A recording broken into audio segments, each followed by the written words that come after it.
Hello everyone, myself doctor Shaheen Ahmad. Welcome to the chemistry classes. मेरे YouTube channel पर आप सबका स्वागत है। वीडियो देखने के बाद चैनल को लाइक करिए, सब्सक्राइब करिए और बेल आइकॉन को प्रेस करिए। So whenever I post any video you will get the notifications. Thank you students. Today I will take class 12 chemistry chapter solution, topic solubility. I hope all of you have seen my previous video which I have posted on the YouTube, in which I have defined all the ways to calculate the concentration of the solution. Now I am taking today the next session of this chapter, in which I will explain you what is the mean of solubility. When we take one glass of water and we add one spoonful of sugar in that, then what do you observe? That very easily that 1 teaspoonful of sugar easily can be dissolved in the water. Now add one more teaspoonful of sugar, it will dissolve. Add one more teaspoonful of sugar, then also it will dissolve. Some more spoon you add, then also it dissolves. A time comes, after certain time, a time comes when next spoon full of with sugar, when you add in the water, it cannot be dissolved. So that condition of a solution, that is called saturated solution. A saturated solution is a type of solution in which no more solute can be dissolved, and a solution in which more solute can be dissolved, that is called unsaturated solution. So in the saturated solution, the maximum concentration of a saturated solution, that is called solubility. It means whenever a substance will dissolve in the liquid like water, so how much the maximum can be dissolved, that is called its solubility. So as an example I tell you, suppose I take 100 gram of water and one time I dissolve sugar in that. Second time again I take 100 gram of water and I add sodium chloride and we try to dissolve. Again I take 100 gram of water and then I add copper sulfate in that. It also dissolves. Now we continuously dissolve the three substances in the 100 gram of water. Then a time comes when continuously we dissolve these substances in the water. A time comes when no more solute can be dissolved in that, and that is called its solubility. So the sugar 100 gram of the water at 20 degrees Celsius, maximum 204 gram can be dissolved. So that is called its solubility. So in the same way, when we say about sodium chloride, the maximum amount of sodium chloride which can be dissolved in the 100 gram of water at 20 degrees Celsius, that is 36 gram. And when we talk about copper sulfate, the maximum amount that can be dissolved, that is 21 gram. So this maximum amount of the solute which can be dissolved in the specified amount of solvent, that is called solubility. And this is the fine definition of the solubility. Repeat the definition of the solubility again. The maximum amount of a solute which can be dissolved in the specified amount of solvent, that is called solubility. Like sugar, maximum 204 gram, like sodium chloride, maximum 36 gram, and like copper sulfate, the maximum 21 gram. So this is all about the definition of the solubility. In our syllabus, class 12, two type of solubilities we will study. The first solubility which we will study, that is the solubility of a solid in the liquid, and the second one is solubility of a gas in the liquid.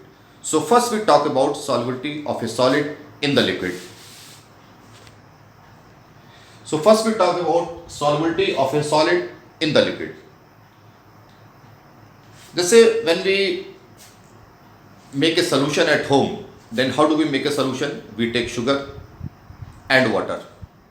Sugar we dissolve in the water, then it dissolves in the water and it makes the solution. So when we dissolve a solid solute in the liquid solvent, what are the factors which affect the solubility of a solid in the liquid, that we are going to study. Here mainly the 2 points we will consider. The first one, that is the nature of solute, and the second one is the temperature. These are the two factors we will study here. that affects the solubility of a solid in the liquid. So first we talk about nature of solute.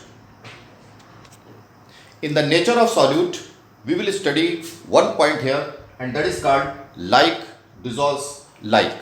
What is the meaning of this like dissolves like? If in Hindi we say, then एक जैसी चीजें एक जैसे solvent में आसानी से soluble होती हैं. So like dissolves like.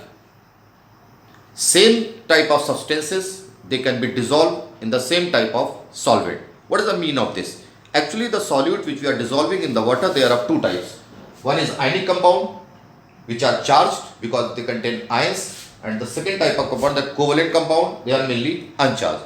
In the same way, the solvent are also two types. Polar solvent like water, they contain the partial charge, and the non-polar solvent like carbon tetrachloride and carbon disulfide, they do not contain any charge. It means the charged substances can easily be soluble, easily can be dissolved in the charged solvent, and the uncharged substances can easily be dissolved in the non-polar solvent. Non-polar solvent means which do not contain the charge. तो एक जैसी चीजें एक जैसे solvent में आसानी से soluble होती है. Those substances which have the charge, they can be easily dissolved in the charged solvent. Those substances which do not contain the charge, they are readily soluble in those solvents which do not contain the charge. But if the charged substances we dissolve in the non-polar solvent, or the uncharged substances we try to dissolve in the polar solvent, so either they are partially soluble or they are insoluble. So whenever we dissolve a solid substance in the liquid, then nature of solute is one of the factors which affect the solubility of a solid substance. So we can easily define, whenever we discuss about the solubility, we keep in the mind that the solid substance which we are discussing about, that it is charged or uncharged. So, and the solvent in which we are dissolving, that also we see whether it is polar or non-polar. Now the second point which affects the solubility of a solid in the liquid, that is called temperature. Temperature is also one of the factors which affect the solubility of a solid in the liquid. In the second factor, temperature, how the temperature affects the solubility of a solid in the liquid. For that we see whenever we dissolve a solid substance in the liquid, if the process is endothermic or the process exothermic, then on increasing the temperature, accordingly the solubility either increases or decreases. So to understand this, just see how the temperature affects the solubility of a solid in the liquid. If the process is endothermic, if you are dissolving a solid substance in the liquid and the process is endothermic, in the endothermic process, delta S solution, that is enthalpy of solution, that will be greater than 0. It means positive. So in such cases, if you are increasing the temperature, when we are increasing the temperature of a solution, then the solubility that increases. It means increasing temperature increases the solubility. Now the second case, if the process is exothermic, it means when you are dissolving a solid substance in the liquid and the process is exothermic, in that delta S solution, that will be less than 0. It means if it is negative, then what happens? When we decrease the temperature, the solubility decreases. Increasing temperature decreases the solubility. So the two things you keep in the mind when we are dissolving a solid substance in the liquid, we observe that the process is either endothermic or exothermic. If the process is endothermic and we are increasing the temperature, then solubility increases. And if the process is exothermic and we are increasing the temperature, then the solubility of a solid that decreases. So these two things you keep in the mind. Second type of solubility that we are going to study, that is the solubility of a gas in the liquid. So this I have written on the blackboard, the solubility of a gas in the liquid. As we have studied that the solubility of a solid in the liquid, the two factors they mainly affect that solubility, and that is mainly the first one, nature of solute, and the second one is the temperature. In the same way, we will study here also the two factors which affect the solubility of a gas in the liquid, and the first one, that is the temperature, and the second one, that is the pressure. So temperature mein what happens? First you see the relationship. When we discuss about the solubility of a gas in the liquid, then what is the relationship? That is the solubility is inversely proportional to the temperature. It means increasing temperature decreases the solubility of a gas in the liquid. Repeat again, increasing temperature decreases the solubility of a gas in the liquid. आप इसको ऐसे समझ सकते हैं कि when we take some water in utensil and we keep in the gas stove. Now you heat up. When you heat up, temperature increases. When the temperature increases, if I ask you what happens about the dissolved gases which are present in the water, what do you say? The more gases will be absorbed, or the gases which are already absorbed that will escape from there? So your answer will be the gases which are already present in that one that will escape. It means when you are increasing the temperature, the solubility decreases. And this is the reason that the aquatic animals which live inside the water, they are more comfortable in the cold water rather than hot water. So what happens in that? Actually in the hot water, the dissolved oxygen is less in the water. So that is why the aquatic animals, they feel suffocation and they do not feel more comfortable in that. So if the water is cold water may more dissolved oxygen is present and they feel comfortable. So this is one more question that usually come in the exam, in the board exam, that why the aquatic animals, they are more comfortable in the cold water. So this is the answer, that in the cold water, the aquatic animals, since the dissolved oxygen is more, so that is why they feel more comfortable in cold water rather than hot water. So keep in the mind. Effect of temperature can also be described by one more way, and that is Le Chatelier principle, which you have already studied in the class 11. Actually what happens, whenever we dissolve a gas in the solvent, there is some force of attraction that is developed between the molecules of the gas and the molecules of solid, and due to this force of attraction, little amount of heat that is liberated and that is released. So solvent, when dissolved in the gas, it forms solution with the formation of some heat. It means the forward side process is exothermic, and this process, it is reversible in nature. So it is a rule that if the reversible process is there and the forward side process is exothermic, then it must be endothermic in the reverse process. In the backward direction, it must be endothermic. It means this side is exothermic and this side it is endothermic. Now, what the Le Chatelier says? Le Chatelier says whenever any process is at equilibrium and we are increasing the temperature, then always the reaction or the equilibrium starts shifting toward that side to which side the process is endothermic.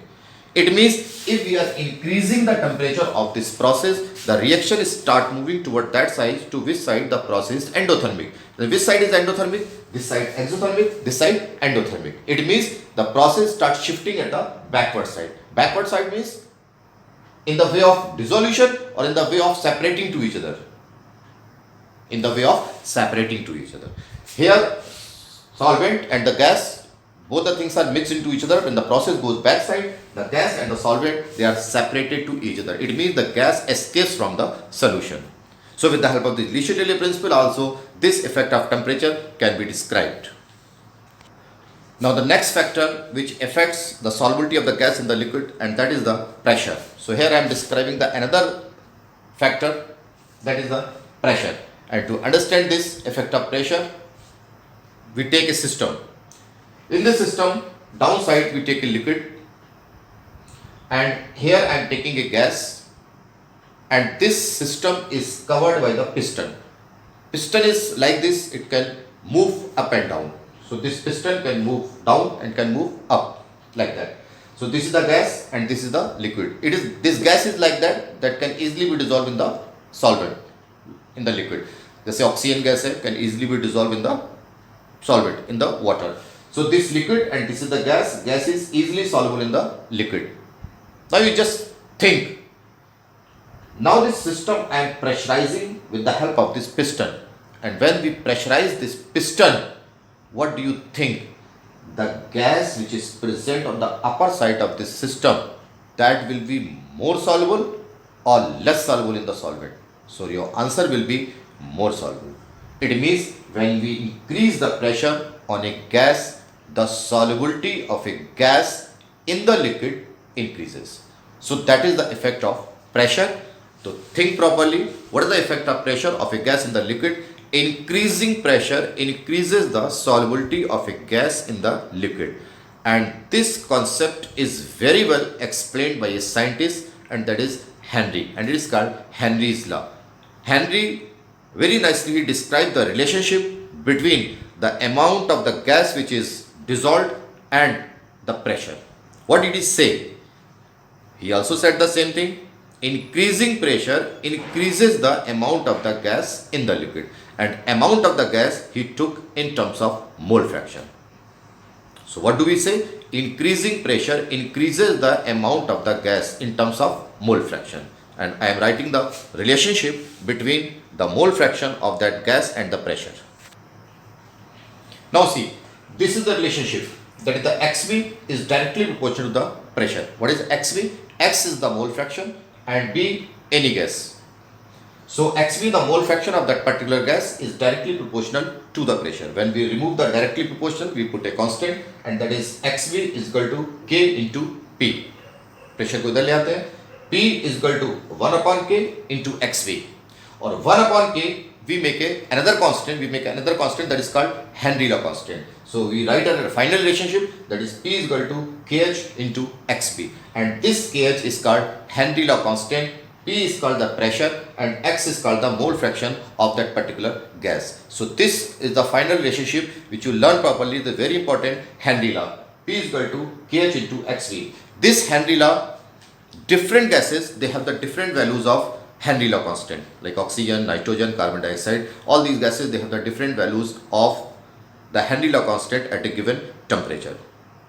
Now what happens at the same time when we increase the temperature? Then what happens about the value of the KH?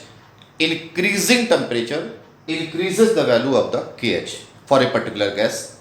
When we increase the temperature, the KH increases, and when the KH increases, the XB decreases. And what is the XB? That is the mole fraction of that particular gas. Listen again. Increasing temperature increases the value of the KH for a particular gas, decreases the solubility of this gas in the liquid. So you can say increasing temperature decreases the solubility of a gas in the liquid. Again I am repeating, just keep in the mind, increasing temperature increases the value of the Henry law constant, decreases the solubility of that gas in the liquid. So temperature or mole fraction mein what is the relationship? Increasing temperature decreases the solubility of a gas in the liquid. So this is called Henry's law. Now one more question is attached with the Henry law, and that is called application of Henry's law. The main three applications are there which are given in your NCERT syllabus. The first application which we will study here, that is called soft drinks. What happens in the soft drinks? In the factory, if you visit any factory of the soft drink like Coca-Cola, Pepsi, then what happens in that? First of all, a solution is made, and in that solution, the one gas is filled under the high pressure, and that is carbon dioxide gas.